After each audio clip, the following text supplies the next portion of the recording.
Hapo sitosha mteja mwenyewe ndio huyo hapa anaingia sasa. Hello. Wapi sasa? Basi nakuja kumbe sio mrefu. Nipe kama dakika 10 tu. Kwa shaka. Sawa, wewe subiria kama dakika 10. Haya. Yaani hapo kipengele mwanangu.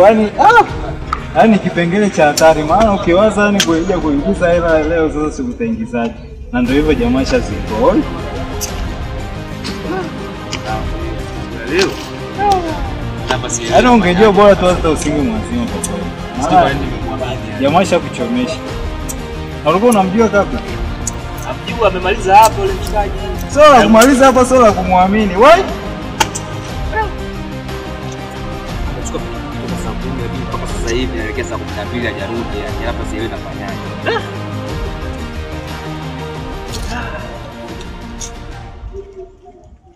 Hii imekula kwangu hii.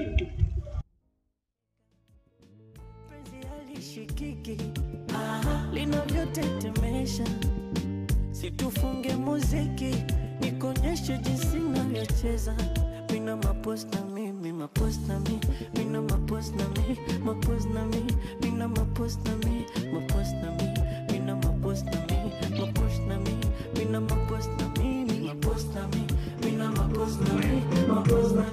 Bwana gonga mlango mwanangu kama ufungui. Sasa mwanangu ndio nishtue hivyo. Sio nikushtue mwanangu kama ndo unagonga mlango na unazingua.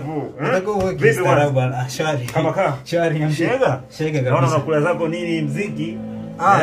Nakula mziki hapa najiwaza kidogo sije ma stress mix. Sasa mwanangu simu yangu simeruti mwanangu machaji nini? Sasa kuna mtu nataka nimpigie na bini nionane naye na mzigo wangu.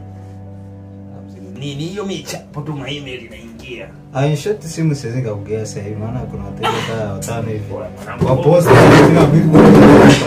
Mbona mwanangu unasingua? Mimi dakika 2 mwanangu namaliza. Dakika 2 tu hapo naingia kuna mzigo. Hizo ni wateja. Mimi kosa wateja mtafanya. Taishije hapo mwanangu?